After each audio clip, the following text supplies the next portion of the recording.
We are getting chimed in. Hey guys, D Williams here. We are live Wednesday on our Q&A day. How is everyone doing? Are you fired up?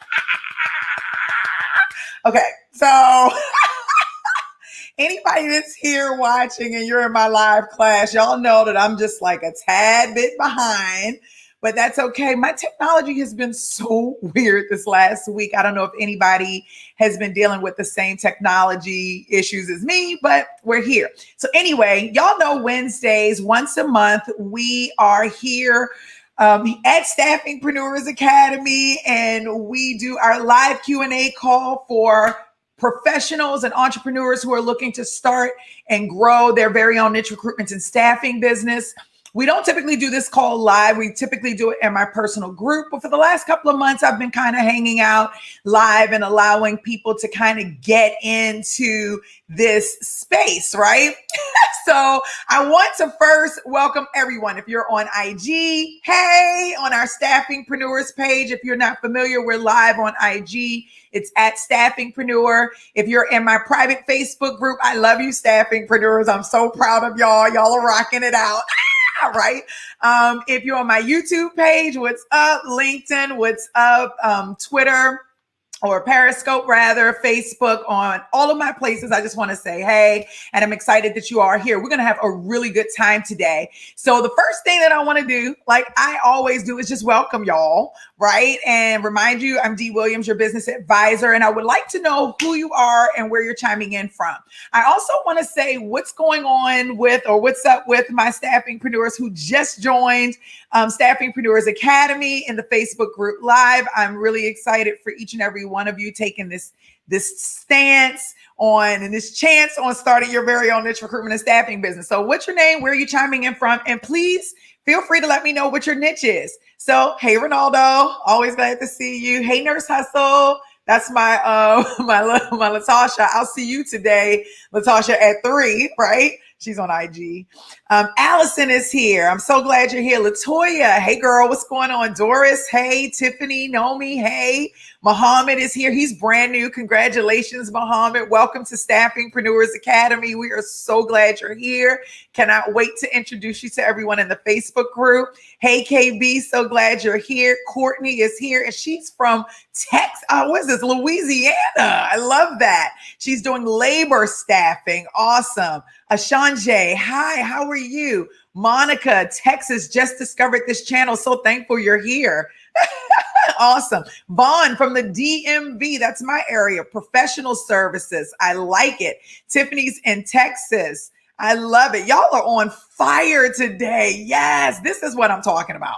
Y'all know I'm always talking about if you're starting a business, if you're going to do something really bodacious, you've got to have really bodacious industry. Energy. I said industry. I'm reading energy. Latasha's from Missouri. All right. She's in the house. There you go. Toronto. Allison is in Toronto. Martha is in California. Y'all are all over the world. Tiffany is in Baltimore, my home city. All right. So I love it. Oh, that's awesome. So we're talking about recruitment and staffing. Okay. That's what today is all about. And as you all know, I have a community of professionals and recruiters who have taken the time to say, you know what, I feel like I can do this staffing thing a little bit better, or I can do it in a specific way to really help a specific market or a specific industry or a specific subset of people. And that's what this business is about. Y'all know me. I am entrepreneur to the heart, but I definitely feel like staffing and recruitment is one of the best business models on the planet today. Like at least in the top 3, maybe, of the types of businesses that I feel like, I don't want to say the average Joe, but you know, kind of like the everyday person can really get involved with. And a lot of the staffingpreneurs in my community have taken a chance to do that. I want to talk to y'all a little bit about that because it's so interesting. This is Q&A, and I will open the floors. As a matter of fact, let me put the lines open here to let you know that you can chime in on whatever platform you're on, but you can also call in with your questions, 866-432-8801. Press 3 and let's talk. But as you all know, I kind of start this out a little bit in the beginning here, and I want to talk about, this whole setup process of starting, because a lot of people look at my videos, which I'm so thankful for, and they're like, oh, I can do this. I'm about to get into this thing. This thing is going to be easy. And in some ways, it is super easy, but in some ways, it's not. And if you are not thinking about staffing from a perspective of actually launching a real genuine business, then you're going to come into this business model with the wrong intentions, right? So I want to make that very clear. Staffing is a very lucrative business model. That's why I feel like it's been hush hush for so long, right? It's, hey, Dr. Jones, she's one of my favorite people in the world. Y'all know that, right? So, it's a super lucrative business. However, it requires a different level of you as a professional if you're going to do this business, right?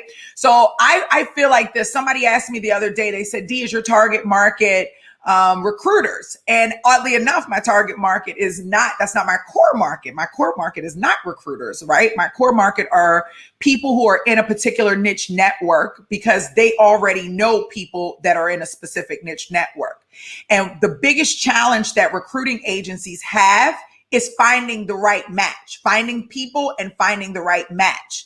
And I feel like one of the challenges that agencies, one of the reasons they have this challenge is because there's a lack of strategic direction in who they're hiring and how the formation of their business is set up, right? That's why I call my system the niche solution, because you have to have some direction in order to be able to create a business model that can be automated over and over and over again, so that someone who is like me or like you, where we're a 1, 2, 3, 4-man office, we still have the ability to make some magic happen as if we were as large as a Kelly or Manpower or Ronstadt or something like that.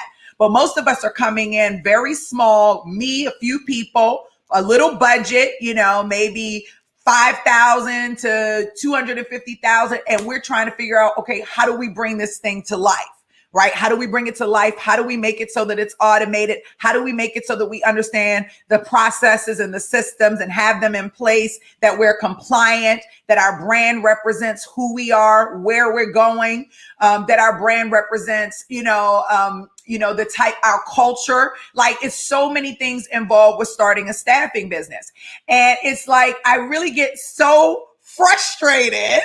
I said the F word because I feel like we have people out here who are claiming to be coaches, and they are trying to show people shortcuts on how to really bring this to life. And I just don't feel like staffing is a business model where you can take shortcuts, because you're dealing with people's lives. Can somebody put a 1 in a box if you understand if you're dealing with someone's life, if you understand empathy, if you understand being human? Put a 1 in a box.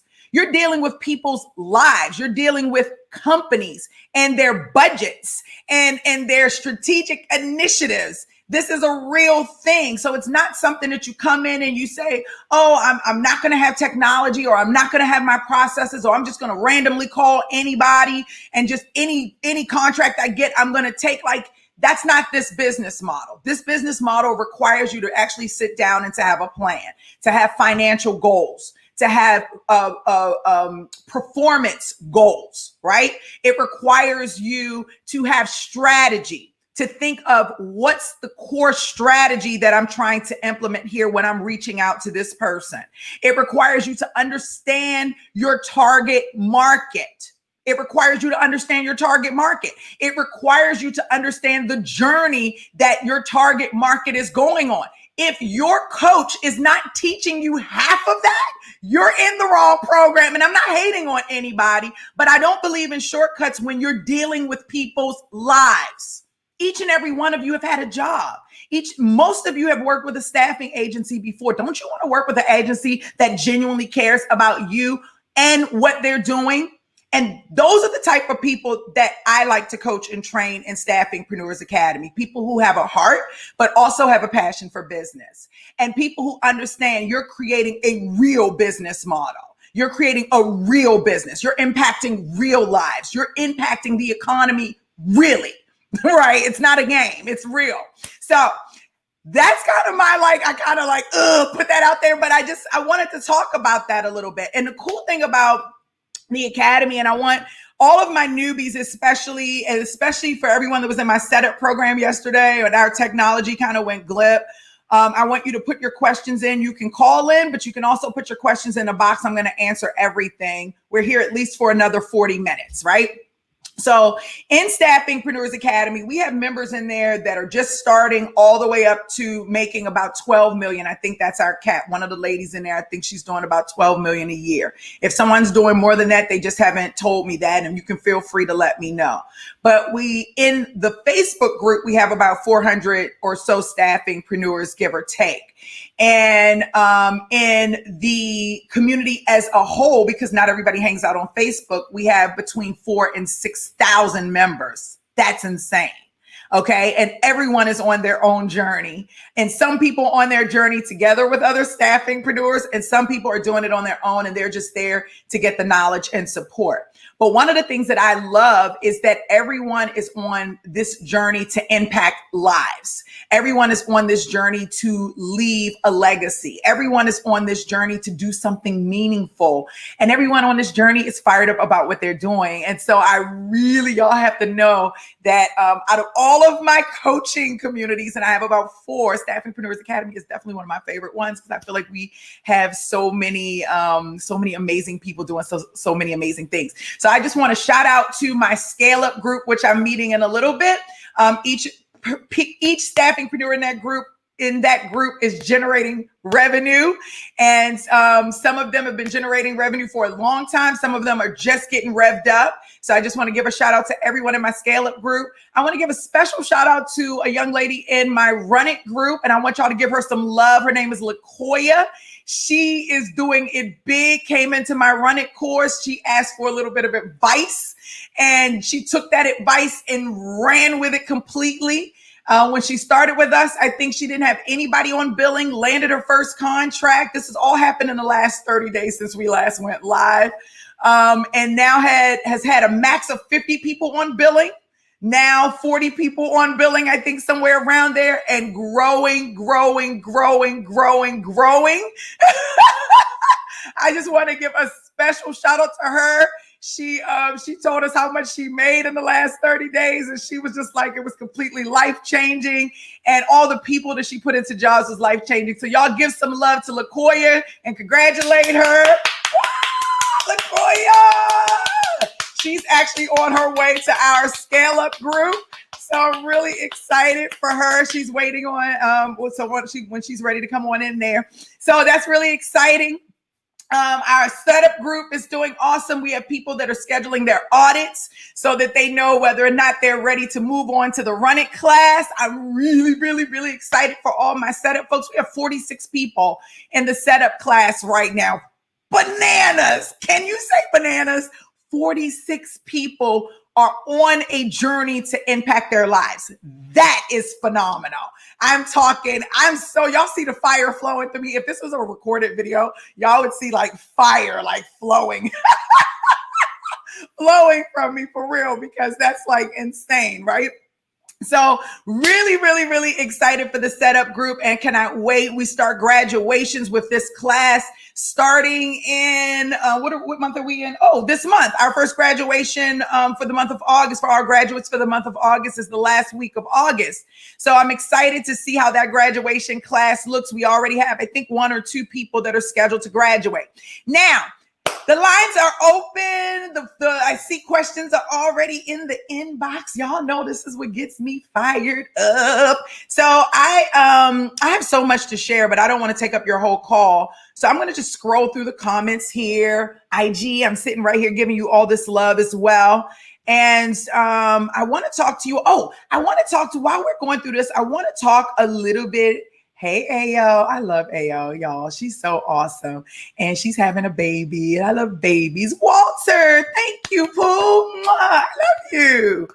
Oh, let me ask Walter's question. Oh, I got so much to share with y'all. Y'all know I get so fired up. This fire is so real. How long does it take to get feedback on a resume? All right, from a client, that's a great question. It really depends on the client that you're working with. It also depends on the relationship that you have with that particular client, right? So, and let me break this down because I think that was an excellent question, and I think that that's a question that a lot of people probably would want to know.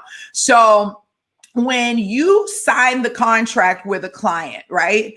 One of the things that I feel like most newbies don't do, they're so eager to get that contract that they don't sit down and take the time to define or to decide on what are the expectations that on the table, right? What does the client expect from you and what do you expect from the client?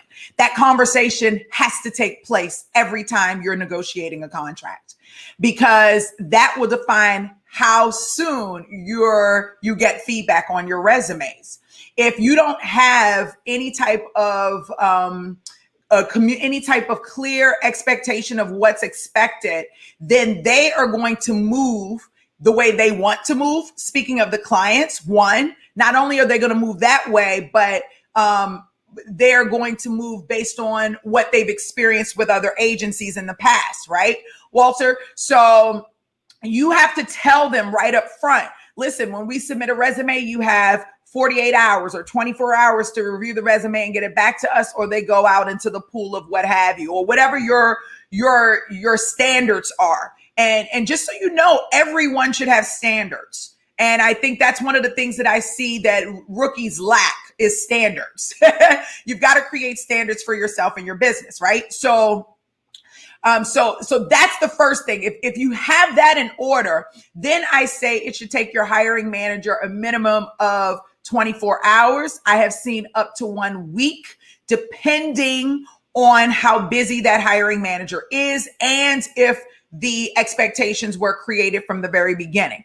I think the better question that you may want to ask is, how long do I go before I ... after I submit the resume? Right? And so let me ask you a question, Walter. How long has it been since the resumes have been submitted? I think that's the first question I want to ask.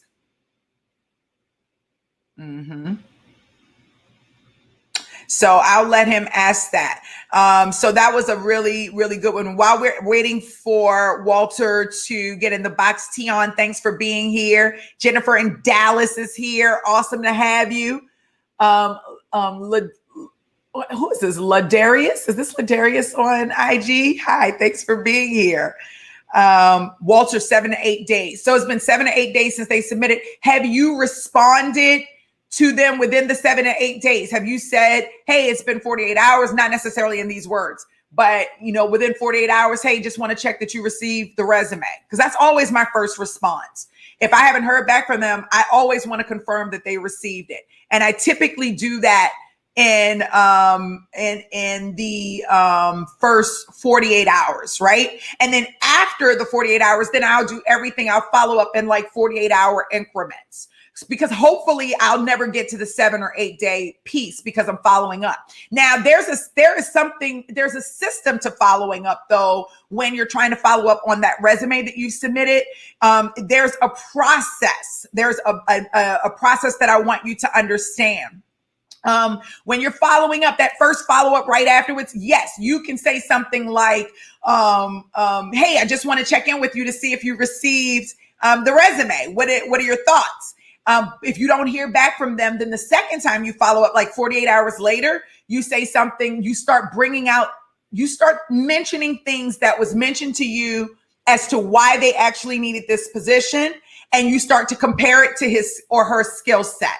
Does that make sense? Put a 1 in the box if that makes sense. So you would say it would look something like, you mentioned, hey, John, just checking to see if you got an opportunity to check on Deidre's resume. You mentioned during our meeting that you were having a hard time dealing with such and such and such. And it's so interesting because Deidre has spent the last 6 years dealing with the same exact issue. And she's been able to accomplish this. Let me know if Deidre is someone that you are interested in working with. I promise you, I promise you, this type of follow-up will get that person moving. But that would also require you to have a very thorough conversation with them before that contract is signed, or once it's signed and you're talking to the hiring manager, you've got to be listening to everything so that you can go back and use that as fuel, right? To be able to push them throughout the hiring process. This is real high level stuff I'm talking right here though. Okay. Real high level stuff. All right. Trudy. Hey, Trudy. Hey, Sachin. How are you? It's amazing to see you. Pon, how are you? Is there any revenue threshold to become a partner with the MSP? I'm not really sure. I don't want to answer any question I'm not familiar with. So I don't know the answer to that one. But I'm sure that you might want to just talk to the MSP that you're interested in doing business with and then asking them directly. That was a great question, though. Should I be calling 100 a day or a week? If you can call 100 a day, you will be 10 times more successful than you would than if you called 100 a week, for sure. In the beginning, when you're generating leads or you're generating interest or what have you, you have to understand it's a numbers game. And so it's so funny. Y'all hear me talk a lot about the fact that there are like 19,000 something staffing agencies, and 10,000 of those agencies are doing less than $1 million a year in business, right? And I feel like a lot of that is because those agencies in particular, and that's the market that I'm going after, because they're missing key things. And some of those key things is like, the understanding that in order to get the traction that you want, especially in the beginning, but in order to get the traction that you want around connecting with hiring managers, around connecting with candidates, you have to have volume, right? And you have to have strategy, and you can't use only one platform or one method. And I think those are things that newbies do all the time. I mean, for real, they're like, one method, it's so interesting to see the psychology around it. So very, very, very interesting stuff. Yes, I've done tech recruiting the majority of my career. It's one of my favorite industries to recruit in. I love Java developers. I love network engineers. I love ethical hackers, security folks, IT sales. Oh my God. I love SAP, Oracle. One of my favorite people in the whole wide world. I met him. He was an Oracle DBA.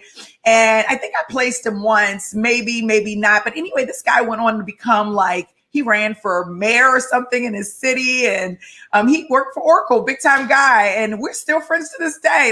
So yeah, tech is my space. And I'm a geek. So so anything tech related, I'm a startup founder. I manage 2 technologies, right? So of course, that's so cool. Lots of good questions. I see lots of good stuff.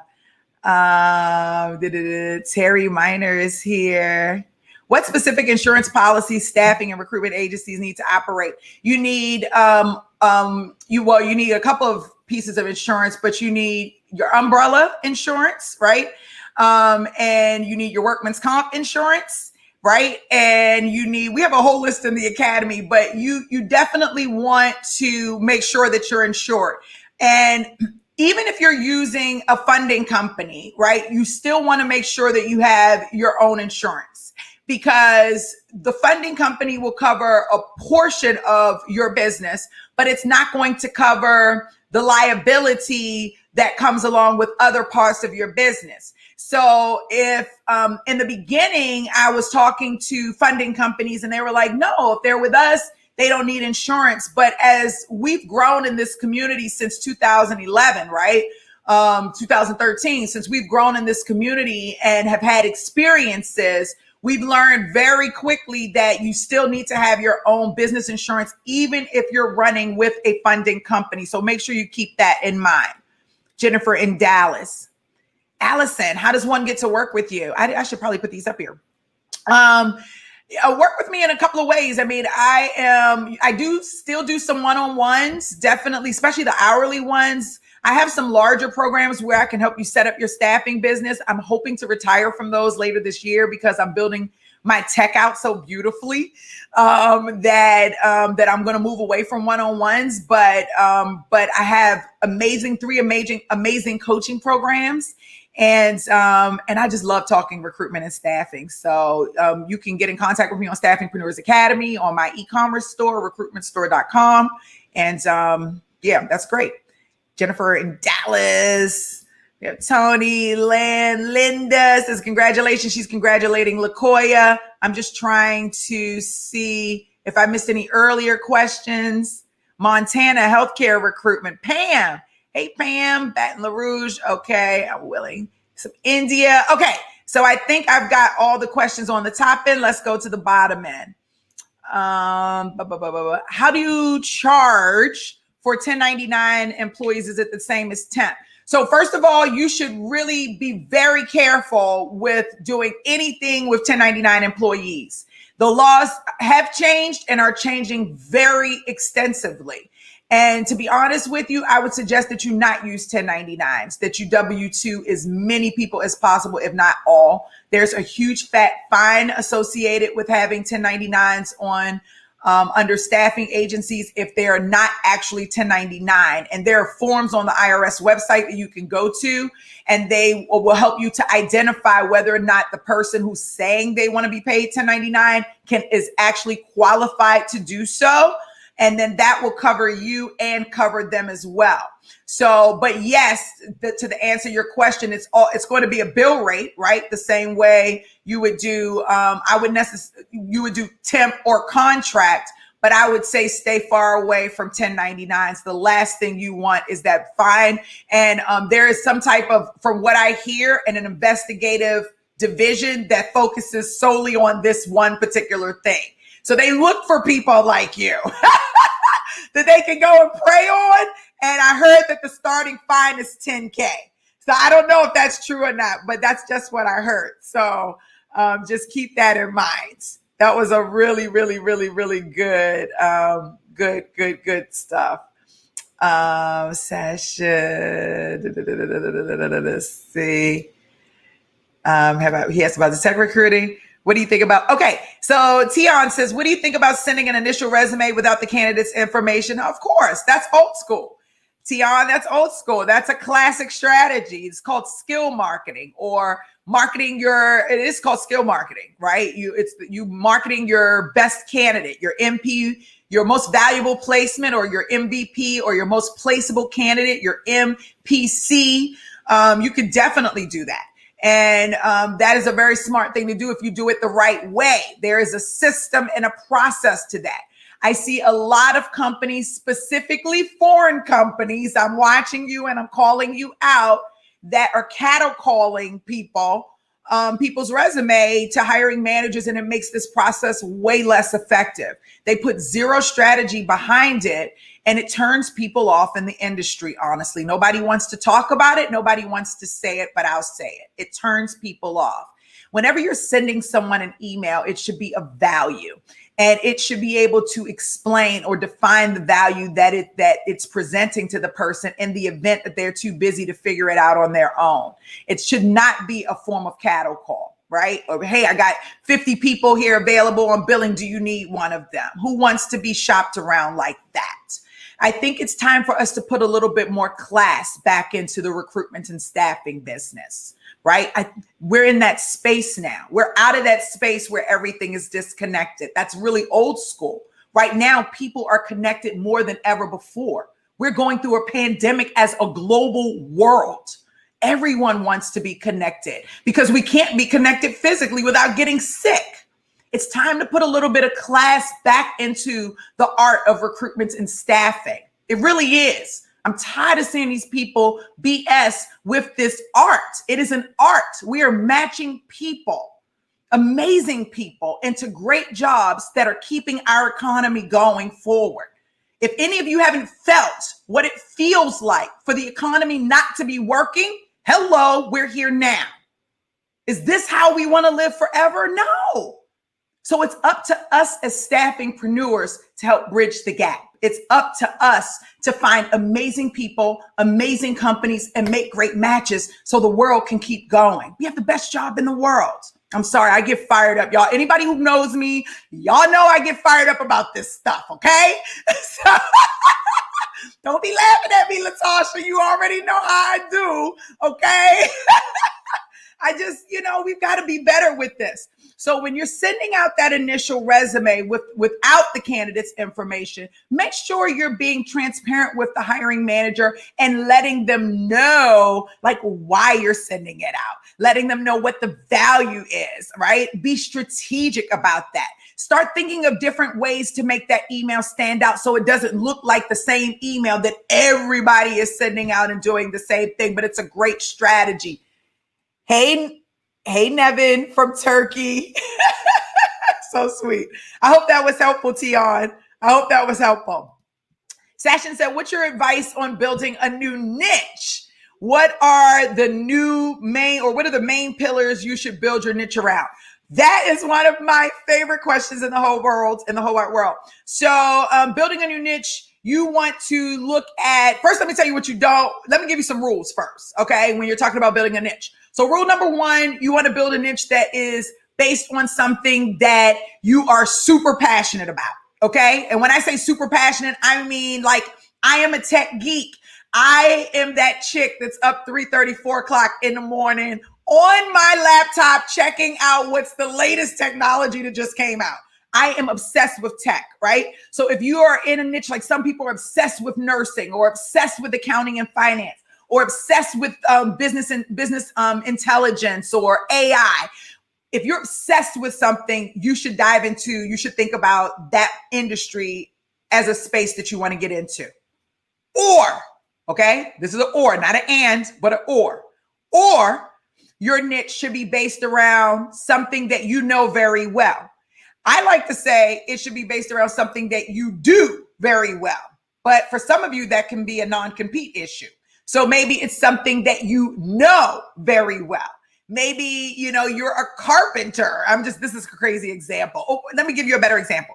Maybe you build websites on the side, but during the day, you're a data entry specialist. So your niche may not be data entry. You can be focused on web developers, right? So it could be something that you know very well. Or maybe these are the people I love working with, people who are about to retire. They're leaving right out of their industry. They know the industry like the back of their hands. They still want to support the industry, but they don't want to do the job they were doing.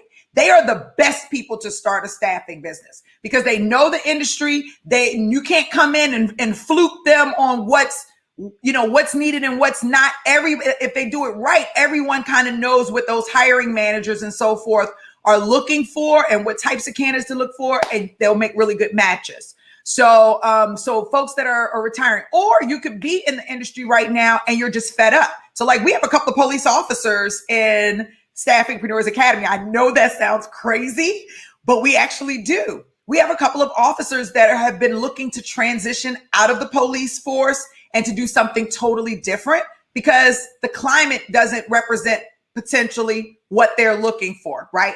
I'm putting words in their mouth. So you could be someone who is just tired of doing what you're doing, but love the industry that you're in. You already know that industry. So that's the second one. The third one is or, not an and, but an or. You have a huge network in a particular area. So you don't have to love that area. You don't have to have known that area, but let's just say you know more than 50 nurses. When I say a huge network, that doesn't mean 7 people, okay? Watching you, not 7 people.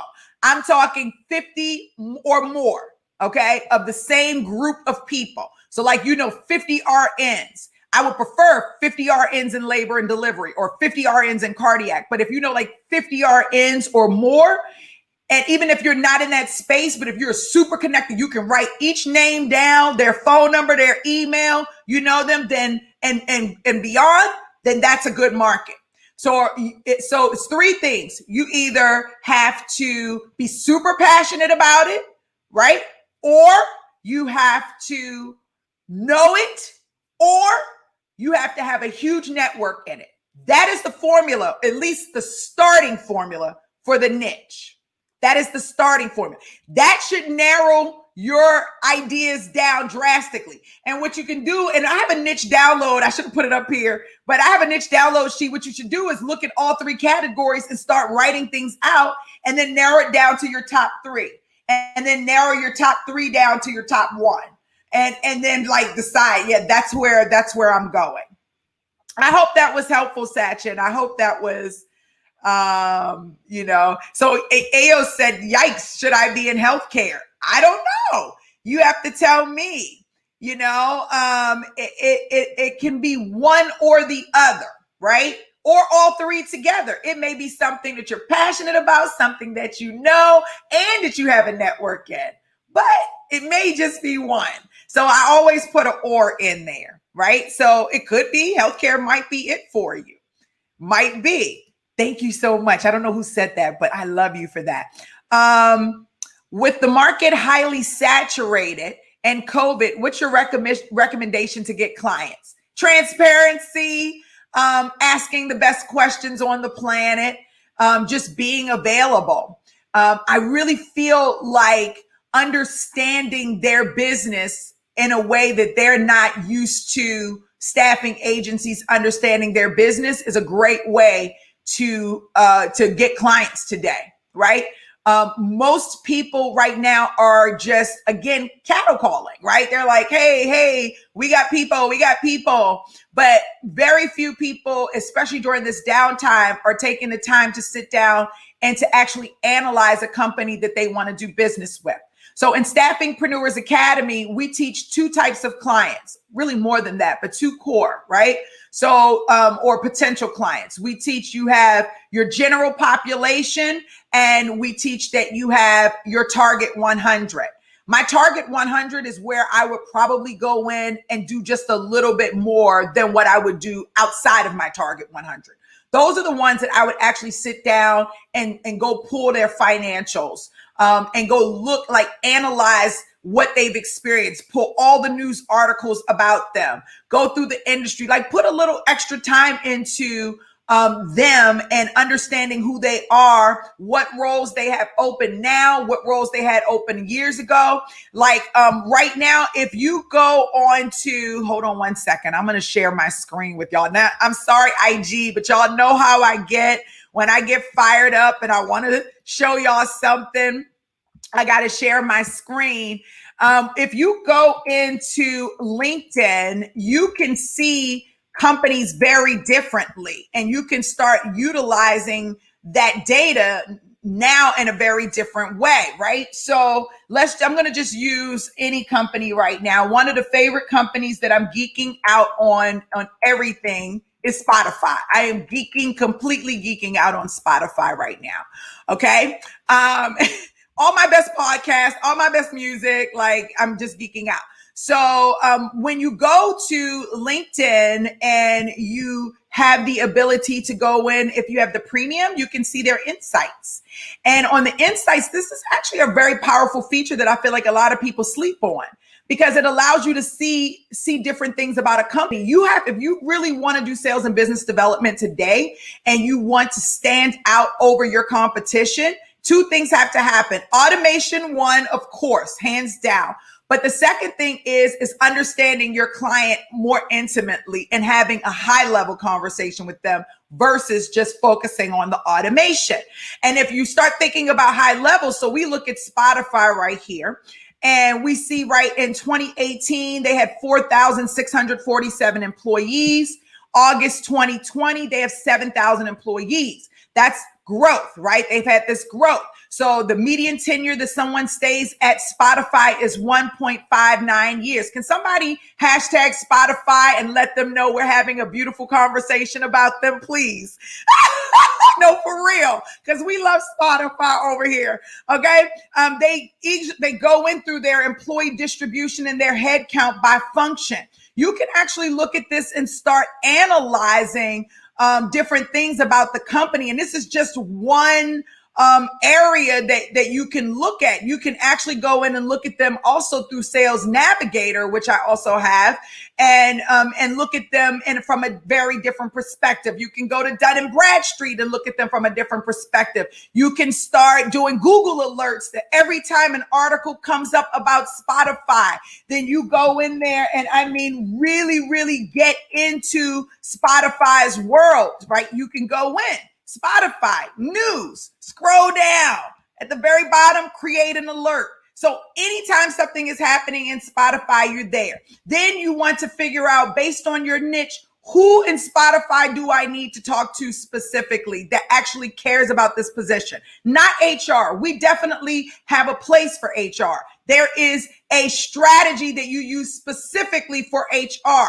But when you're talking about sales and business development based on the position, typically you're reaching directly out to the person that's having the problem, even if it's just to get a good understanding of exactly what it is that they're looking for. If they send you to HR, that's fine, but you want to get it from the horse's mouth, right? Okay, so there are a lot of different things that you can do, but getting into that research is very, very, very, very key. Was that helpful? I don't know who said that to me, LinkedIn user, but I appreciate the question and I hope that was helpful. We've got 10 more minutes and then I'm letting y'all go. Thank you so much. Whoever, coach, you said you're proud of me. I'm proud of you too, fool. Thank you. Mohammed said, you are the energy source for staffingpreneurs. I love my staffingpreneurs. I actually love anybody who is about impacting the world in a positive way. Anybody who is about doing something for people. Y'all know I tell my story all the time. I was the underdog. I've been the underdog all my life. And so it's such a great story that I have to be the underdog in the beginning and then end up being on top. And so I've kind of become this like champion to see underdogs do their thing because I feel like we're underrated. That should be a book, The Underrated Underdog, right? And so I just get pure joy. I just get pure joy out of seeing the underdog shine. I am a sucker for it. You can call me lame all you want, but when Latasha did her video for us and she said, D. Williams, I was doing good before I came into this space. But in this very short, brief period of time, I have not only placed this amount of people and impacted this amount of lives, but I also generated this amount of money in revenue, completely changing my world. Like, I get a kick out of that. I'm like, yes! I get fired up. What's better than that? Seeing people succeed, feeling joy from seeing people succeed and then giving it back to you so that you can take that same energy and drive yourself to where you want to be. Yes, that's what I'm here for. I'm cool with that. I love what I do. Love what I do. This is the best job in the world. I love it. All right. Sasha says, yes, Thinky D, always helpful. I'm so thankful. We are seeing a lot of hiring managers asking us to find them jobs in various industries that we focus on. What do you recommend to navigate this? This is something I have been telling my students. If any of my students are on this call, put a 1 in the box if I have told y'all that hiring managers will literally say, I don't have any openings, but hey, I am looking. I'm on the market. And it is a very tricky space to be in because you definitely want to be respectful of the process that you're taking, right? What I will say is this. I would say take it as they come. Each request should be handled custom to that person. If you don't have a contract in place with that company, then I don't feel like there's a reason why you shouldn't be able to support them. However, you did reach out to them though for something specific. So I do also feel like there needs to be a level of partnership. You scratch my back, I scratch yours kind of thing. However, that's kind of tricky too, because as staffing agencies, we're not headhunters per se. So meaning that we're not required to find someone a job because they don't pay us, right? The employer pays us, right? So we hustle a little bit differently. So it is a little tricky. What I would say is just handle them custom. If you feel like you can help and support, do so. Don't make any promises. And give them as much help as possible. I mean, as much help, even if it's down to giving them people's phone numbers and email addresses that they can't get to the companies that they want, just give it to them.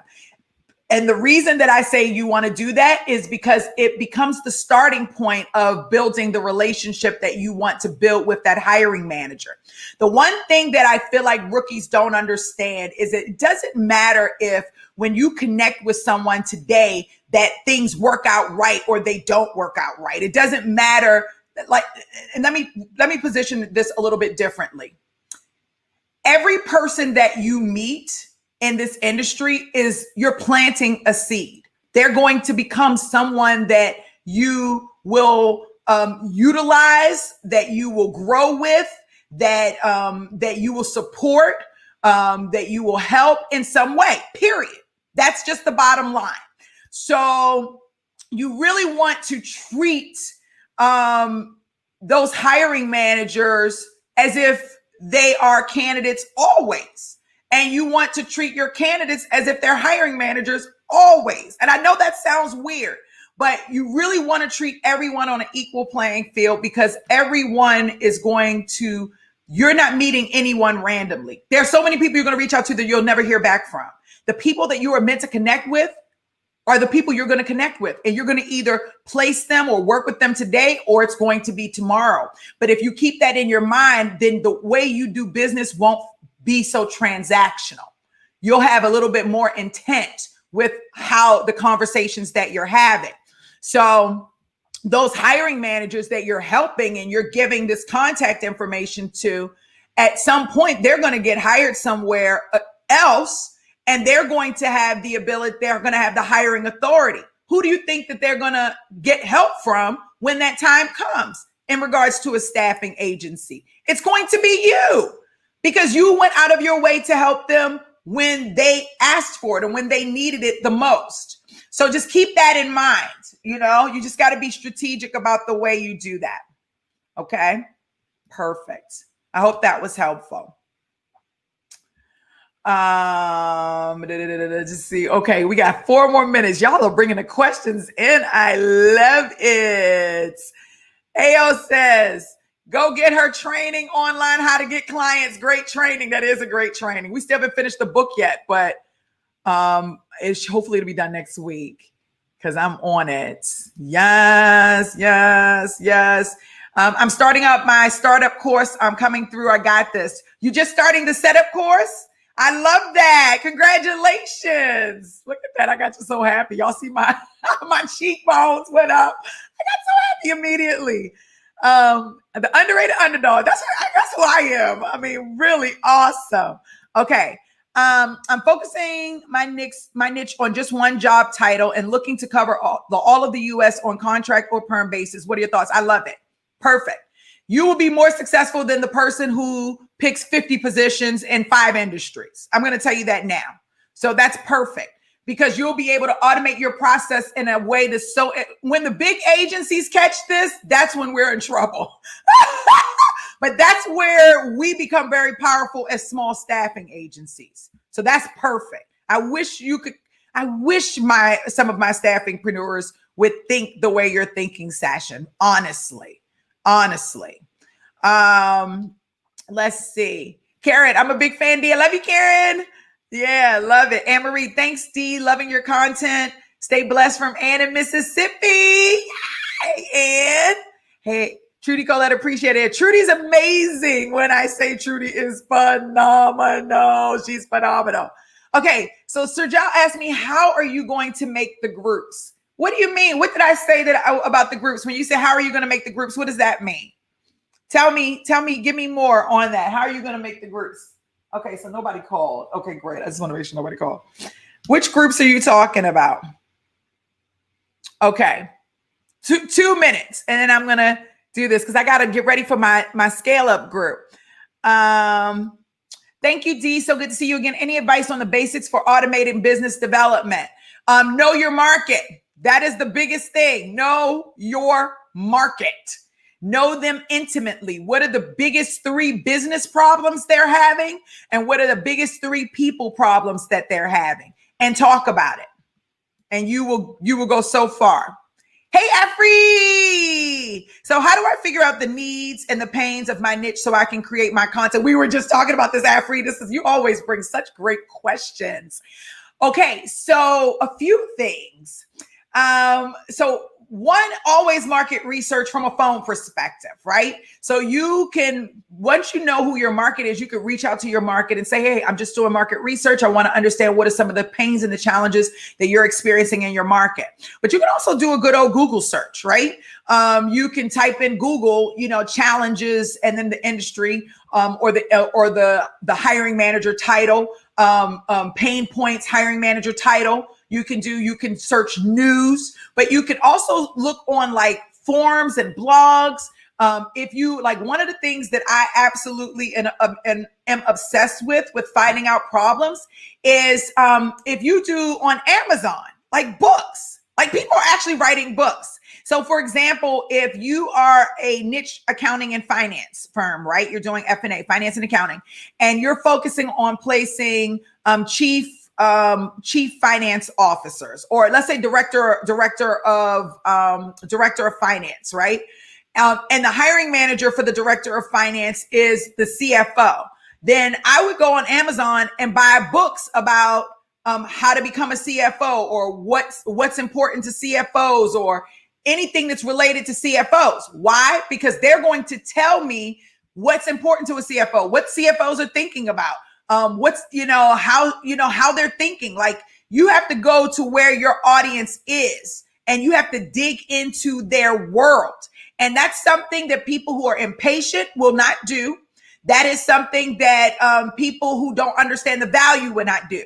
But just to put out random content without actually knowing, that's why, Afri, I'm so thankful that you're even asking this question, is crazy. You have to take the time to put in the research, to do the research, to see like what's important to my clients. And I'm telling you, as a staffing agency, you want to look at the top 3 things that is absolutely driving them crazy from a business perspective, and the top 3 things that's absolutely driving them crazy from a people perspective. And those are 2 separate things.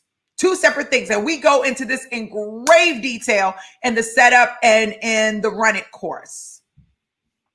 So love that. I hope that was helpful. On the recruitment side, do you recommend job sites, Career Builder, Monster? If so, which word do you prefer? I am not a huge job board fan. However, we have an amazing partnership with Career Builder. If you go to staffingpreneursacademy.com/career builder, you can go in, and we have a special rate specifically for staffingpreneurs, and you can feel free to take advantage of that. But please know that job boards are okay. They're only one portion of your strategy. They should not be your full strategy, not in 2020. Okay. They should be a portion of your strategy. And there are actual ways to use job boards in a different way to be able to generate business. Most people, and I teach this in my Run It course, right? And in my Scale Up course, there are ways to do sales and business development using job boards. Most people don't know how to do that. I love teaching that too. So yes, perfect. Since COVID-19, will remote work from home staffing be accepted as well as brick and mortar? What are your thoughts? I mean, a lot of staffing agencies have remote workers already. This was not brand new to the world of staffing, right? While we've always had a dual mix in the world of recruitment and staffing, we've always had brick and mortar and remote work. So I don't feel like that's going to change the landscape of the recruitment and staffing industry at all. I will say that people that are starting healthcare staffing agencies are definitely having a little bit more challenge with insurance because of COVID. But in regards to remote work, brick and mortar, all of that is going to be the new norm. And it's already, I feel like, the norm at this point. I really want Sanji to tell me about these groups that she was talking about. Thanks for your love and content. I did that. How to bring tier 1 VMS client. You got to come with your A game, honey. You said, Karen, you said how to bring or how to create or how to get. So I want to make sure I understand the question first. Boo. There we go. Let's just see. He just had a stalker. We had to get rid of the stalker on here. Satcha said, this means a lot. I'm even more motivated now. Where are the classes you have for this great content? You can go to staffingpreneursacademy.com. I'm gonna answer. I'm gonna stay on and answer a couple more questions. But you can go to staffingpreneursacademy.com. If you're not sure if this is something you actually want to do, when you go into the homepage, you can click on it's an idea. And then we tell you all about the business and what's expected and what's involved if it's something you're interested in doing. If you're not sure, right? But if you're sure and you've already started, you've legalized your business, but you haven't done anything beyond that or only a few things and you need to get the full setup, then you're going to want to click on the I've started button. And if you've already launched, which means you legalized the business, the website is done, all your branding is completed, your policy and procedures in order, and all of that great stuff, then you can come into our Run It program and you can click on that space. And both of our programs are a one-time fee of $997. For the Run It course, it's $149 a monthly. For the setup course, it's just a one-time fee of $997. I'm pretty transparent. And I stay, and I'll just show you these here because I didn't share the button. And I stay pretty active in my groups, right? For the most part. Right now, we just moved all of our courses to a new platform, which I'll be talking about live in a couple of months. I'm really excited about that. I can't show y'all live just yet, only for my members, but I'm really excited about that. So I hope that was helpful. I love you more, Taquita. I was thinking about you the other day. Pooh, I'm so glad. How do we bring tier 1 VMS? You have to reach out to them. You just reach out to them and connect with them and build the relationship over and over and over and over and over and over and over and over and over and over and over and over and over again. You have to stay consistent. If you don't stay consistent, then they go away. And VMS is definitely not the way that I would go if I was starting a staffing business as my core model. So I would just share that with you. How do you recruit without knowing coding languages? How will you know if they're good or not? That's a great question. Assessments, right? But I don't think that it's your job and my job necessarily to know if they're good or not. And I say that with a tight rope, right? It's a gray area when I say that. I think it's the hiring manager's job to know whether they're good or not. I think it's our job to know whether or not they can do the job. And those are two separate things, right? And so we are to screen. We screen based on the job description, based on what the hiring manager, the requirements that the hiring manager has given us directly. We screen based on what we've seen them hire based on in the past, right? And what we see coming forth in the future. We screen based on that. We do skills assessments. We ask the right questions. And then we provide that to the hiring manager, and then they define whether or not they're good enough. And not to say that we can't say, ooh, this person's good or this person's not good, but each employer has their own standard of what's good or what's not. I'm sure Apple probably sees a certain caliber of talent differently from another caliber of talent versus the store down the street that just moved into an office building is going to look at that caliber very differently as well. So that's why I say it's kind of a gray area, if that makes sense. Okay. We have 1 minute left on Instagram, y'all. So I love y'all. If it cuts off, I really enjoyed you all. I'm going to stay live. You can catch us on our YouTube channel. You can catch us on, which is D Williams GA. You can catch us live right now on Facebook at the Staffingpreneurs Academy group Facebook page. You can catch us on LinkedIn, on my LinkedIn page. But I really appreciate each and every one of you who stayed on this entire hour. I am so humbled that you are just in my world. And I hope you got some really valuable information. I wish you much success. Thank you, Instagram. Sorry about that, guys. I just wanted to show love and respect. So let's just see. How do you recruit knowledge? Okay, so I hope that was helpful. Hi, D, just saw you on JT Hustles. JT Hustles. JT Hustles. I'm late to their party, but so excited to find you. Are never late, sweetheart. Everything is all in good timing. I'm so thankful you're here.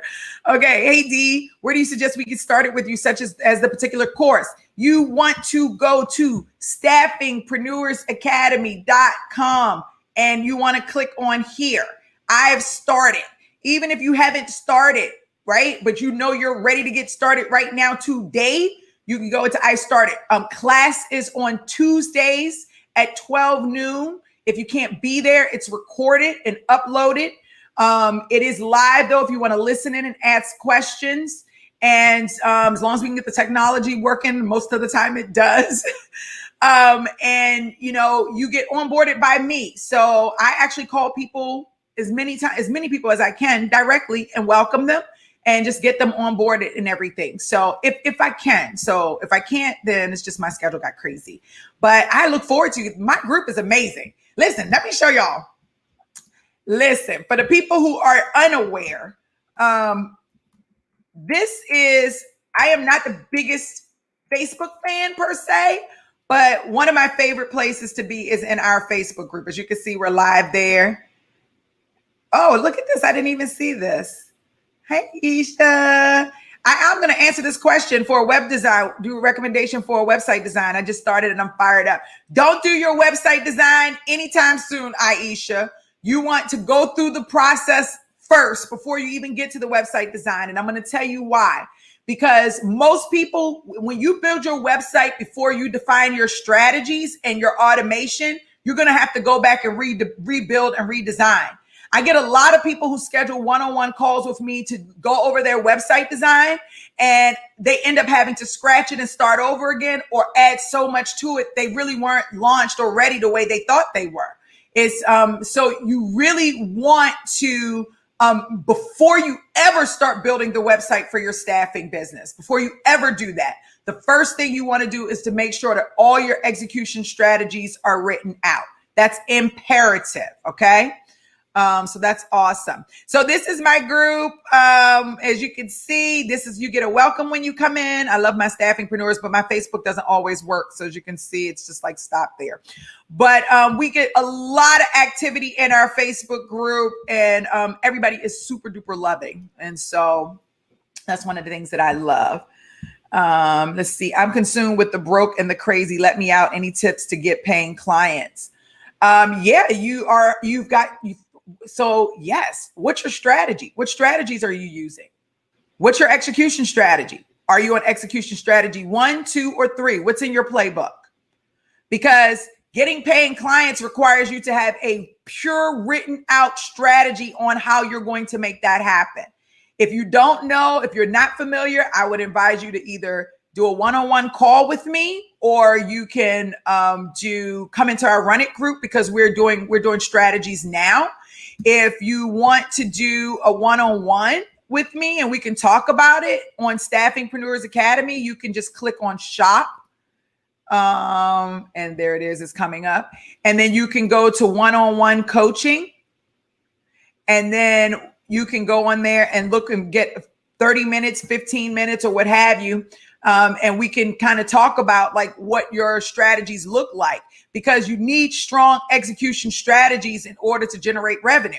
Also, what are your performance metrics looking like? What's the level of activity that you're generating on a consistent basis daily?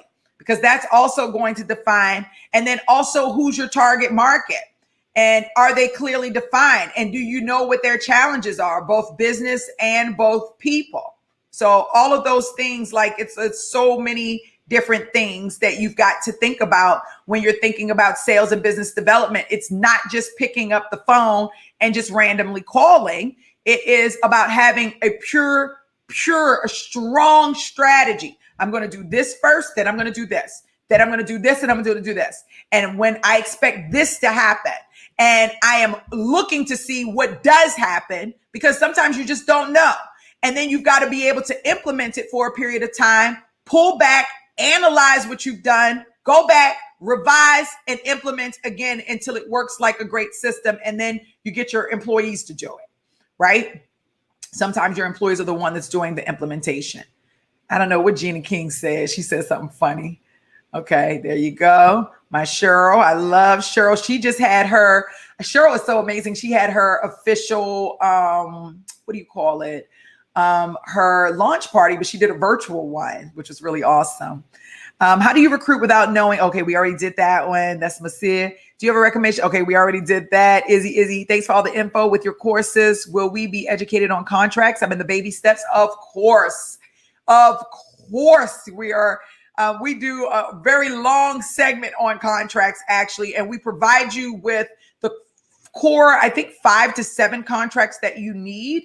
But if you shop on our store, we have all 50 contracts that you can get. And we're actually updating the store this week. The new forms that are coming out will be PDF fillable. So anybody who's purchased forms in the past, an email will go out. You'll be able to go back into your account and to get the PDF fillable new forms. So yes, I'm saying forms, but the contracts and the forms and all of that come together. So yes. I want to recruit for startups. Startups are a great area to recruit in. Oh, another one from JT. JT, how do you get so much energy? You. It's you. It's the people that I get to support and help. And you all give it back to me tenfold. Yesterday, my technology went weird. I logged in for my group coaching call. Nobody was there. And my feelings were so hurt. And then I checked my Facebook later, and apparently people were there, but we couldn't see each other. And it warmed my heart to know that people actually showed up as if they wouldn't. They're there every week. But when I got there, it was just a tech glitch. But when I got there, it was like nobody there. And I was like, oh my God, my feelings are hurt, and I felt some type of way. Like throughout the course of the day, I never saw the post in the Facebook group. So the energy that I got when I looked in the Facebook group, in my private group, they were like, we just want to know that D's okay.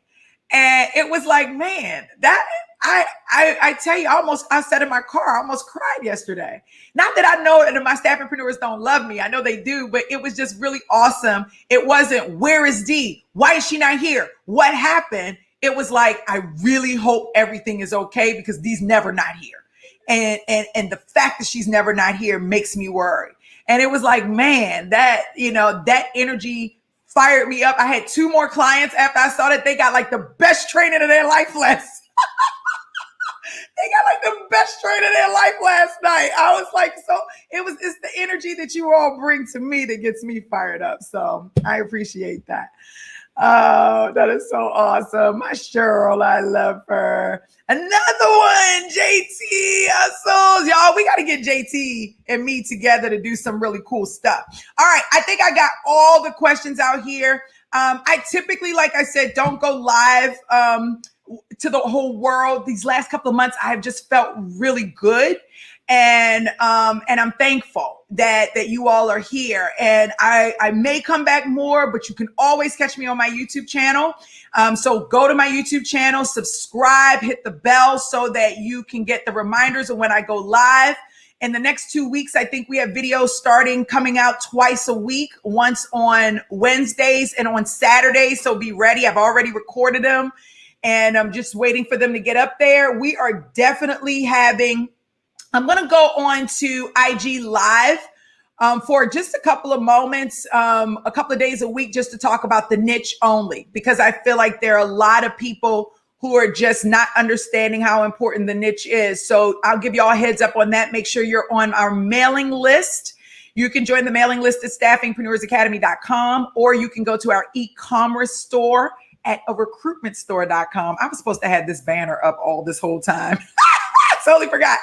I'm so sorry. What else do I want to say? And that's about it. Our podcast, this Staffing Startup.tv podcast is relaunching soon. I promise you all, we've been interviewing and we want to be able to push everything out.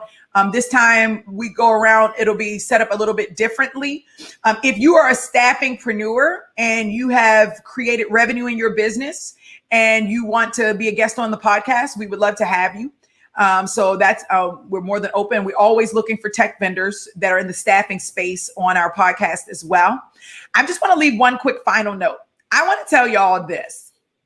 For everyone that's on this call that is in a space where you're like, you know, I know that there's so much more to me. I know that there's so much more value that I can bring, not just to my working space, but to the world as a whole, right? I know who I am. I know what I can do. I know what I bring. I want to say kudos. I want to say congratulations. I want to say this is your time. In real life, like the reason why the world hasn't fallen apart is because of people like you and I who believe that we have the power to impact the whole entire world. And I just want to say that I'm so thankful to be on this journey with each and every one of you, whether we meet in person or not. I think that it's so amazing to be in the company of people who have the same passion that I have. I've been looking for this all my life. This is why I like going live, because I get to hang out with people who love the same thing that I love. So if it's not staffing, then find something else to build, find something else to create, right? If it's not a staffing business, find something else to build, find something else to create. Don't worry about the money. The money will definitely come. I promise you, when you start loving what you're doing, the money will come. People will just literally give you money for no reason. They won't even know why they're giving you money. They just know that it's something that they are supposed to do. But that's going to require a different version of you. It's going to require a version of you to have faith and to believe that this thought that you have in your mind is real and that it can actually come to life. You have to know that it can actually come to life. You have to feel it. You have to believe it. You have to know it. You have to live it, and you have to feel it and do it all with confidence. And I just challenge you to do that. And I promise you, if you're not getting clients with your staffing business, you will. If you're not getting the things that you're looking for, you will get it. I promise. It's literally everything that you desire will happen. And anything that is breaking right now for you, anything that you have decided that this is for you and you started to build and it starts to fall apart and it feels like, oh my gosh, I know I'm in the right space, but it's falling apart. I just want you to sit still. And I want you to know one thing: everything is happening exactly the way it's supposed to. And even though you don't understand it right now, I'm about to cry. I said I would never cry on LinkedIn again because it's not the platform to cry. But I promise you, I'm telling you this from experience.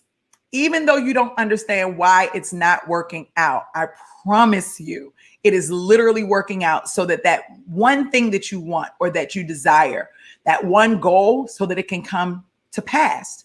And it just needs to take a different route. So believe in yourself. Don't give up.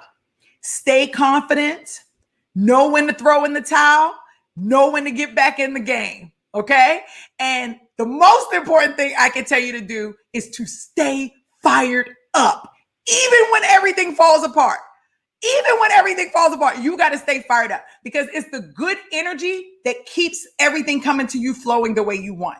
So that might be uncomfortable for some of you, because many of you, when you see disappointments, the first thing you want to do is cry. Don't fake like you ain't no crier, right? You want to cry or call your mom or your dad or your good girlfriend or guy friend and be like, oh my God, what happened to me? But that is not the game in 2020. That is not the game of entrepreneurship in 2020. The game is, man, I see I'm being hit with this, but you know what? I'm not sure how this thing is going to play out, but I'm fired up to see how it's going to play out. And I ain't even going to lie, it's burning right now. I feel it burning in my chest, but I know that things are always working out for me. Because I know that, I'm going to just suck this up in, and I'm just going to keep it moving. I'm going to keep it moving. I'm just going to stay fired up. That's when you call your mom and have her to remind you of something you did amazing when you were a kid and you forgot about it, right? So that you can get fired up. That's when you call your good girlfriend and y'all sit and laugh and talk about something that you did that was out of this world and you get fired up. That's when you go run freaking 3 miles, 10 miles, hike 10 miles, you got to get fired up. So that by the time you're done those sessions where you're trying to manage the burn of the uncomfortableness that's taking place, everything in the universe is flowing in your direction because you have made a conscious decision to stay fired up in the midst of craziness. When you do that, everything for you shifts. Everything for you shifts. Everything for you shifts. I know I went left field on this, but I know I have a lot of new people coming into this space. And there are a lot of insecurities. Am I good enough? Can I do this? Should I do this? Can I not be an employee anymore? Can I be an entrepreneur? Will people buy from me? Will the staff stay? You'll be surprised at the questions that I get in my Facebook groups, right? And I'm here to tell you, you can do it. And you're going to have challenges. It's how you deal with the challenges that defines how well you'll do in this business. So I'm not just a coach that gives you, I just want to say this because is you got to be careful with the people that you hire as coaches today. I'm just saying, I'm not going to just teach you how to run this business or how to set your business up properly, but I'm also going to motivate and inspire you because I feel like those are some of the things that are really needed to push some people over that threshold, right? And the people in this group are going to do that as well. So just get into a community with people who are going to be supportive and just do this thing because you all have the capability to do everything. All right. Now, I said I was going to lead. Let me go through these really quickly. Let's see. Taquita said, yes, it is. Thanks for saying so. What's your advice for someone who's never had a business and afraid to start? Jeremy, I just gave it to you, baby.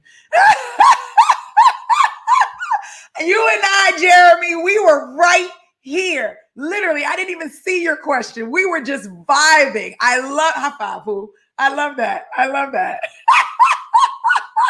I love that. D, I can't wait to set up my firm following. Yes, Muhammad just joined like 2-3 hours ago. He's going to love this course. Everybody who talks about this course, they love this course, right? It is like one of the best courses ever. Rose said, thank you for always being such a positive, energetic, encouraging person, especially during this time. Life can be discouraging, disappointing, and just depressing. You're very magnetic. Thank you for always being open and sharing. Mwah. Life can never be depressing for me, but I do understand how people can feel overwhelmed in this day and age with everything going on.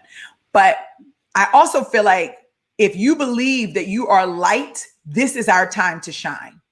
And some of you are light in your business. Some of you are light in your jobs. Some of you are light in your church. Some of you are light as parents. Some of you are light in the music world. Some of you are light as chefs cooking through, cooking. Some of you are light as writers or readers, right? Everyone is in there. They shine their own light. But I feel like if you are light, you know it. And this is the time to bring it. If you're not bringing it now, when do we bring it? When everything is hunky-dory? No, we bring it now.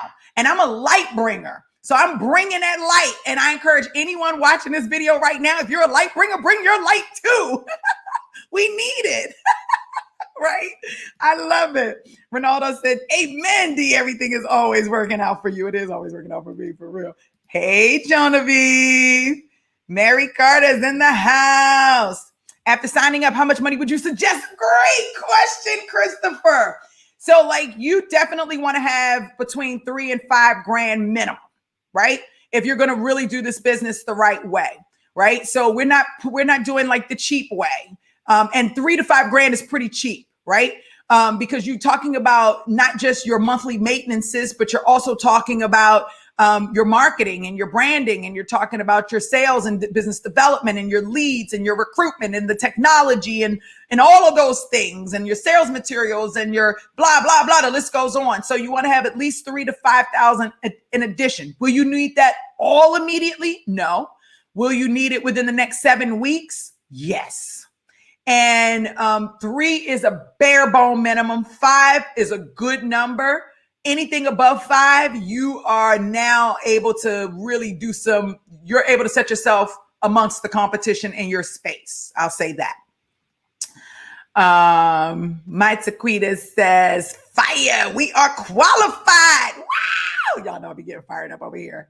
Hey, Pam. She says, thanks so much, D. You're my divine connection to a vision God gave me for a staffing business over 15 years ago. I'm so thankful for you and the vision God gave you. I just want to say that.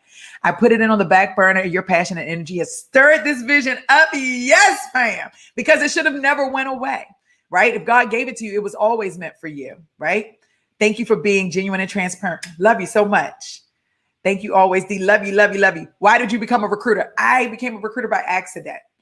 I became a recruiter when I was actually a teen mom, and somebody gave me an opportunity. I did something really stupid. I won't say what it is right here, but I did something really stupid. And the lady who hired me saw it after my interview. I don't even think she was going to give me the job. But when she saw what I did, she started asking me some additional questions. I answered the questions, and she said, be back here tomorrow. And I came back, and that was my first experience. And when I started recruiting the first time, I started with a white pages and a yellow pages. So y'all are good. But that was the first thing she gave me, was a white pages and a yellow pages. So she said the white pages is to call people. The yellow pages are to call businesses. The mailman comes at 2 p.m. Resumes are in there. I want you to sort through the resumes. So it was a very manual process. I have come a long way in recruitment and staffing over the years. Now we have all of this technology, and I'm just as fired up now as I was when I first started. I actually became very good at what I did. And over the years, not only did I become good, but I have been able to really see recruiting and staffing in its full art-like form. I know that sounds crazy, but in its full art-like form, right? I understand the psychology around the things that you do. If you do enough phone calls and you hear enough responses, you can start to tailor your responses in certain ways to get the information that you need and to gain better understanding. That is an art. And I got a knack for it. And it made me a winner in every role I've ever had in recruiting. And so now I don't even recruit as much as I used to. Only when one of my longtime clients or one of my staffingpreneurs call me and say, D, here's some money. Can you staff me, right? Can you help me staff my staff? But now that passion that I had for recruiting, because the passion really came from matching people, right? Like really being strategic about it. Like I actually at one point thought that I was the millionaire matchmaker, that lady who does the dating. I felt like I was that way for recruiting because I could actually see the match in my head, like some kind of weird way. And, but I actually ended up putting it on paper and creating a system. And that's how I really became one of the top recruiters everywhere I went. And anyway, so I just got a passion for it. And that fueled this passion for me, helping people start their business. And now I get to help people start staffing businesses, but I get to help people start their personal brands, which is something that I love, and to help companies build brands for their brick and mortar businesses, which I love. And I get to help professionals who want to become coaches. I help build their brands and help them get their businesses start up. People come to me with their ideas. D, I got this idea. I want to know if you think it'll work. And they work with me and I help them bring their ideas to life. Staffing is just one piece of my world. But I have to tell y'all, I am living my best life right now. So I hope I can help you do the same thing. What can you do with a 15K grant? You can build your business and generate revenue and start something brand new. What strategy would you give? I staff college students, musicians to internships and careers. I would say do as much market research as possible. Ask the right questions so that you can scale. Talk to your students and talk to the companies that are hiring them to find out what's important to them and focus on what's important to them and not what you think is important to you. And I say that with love, of course.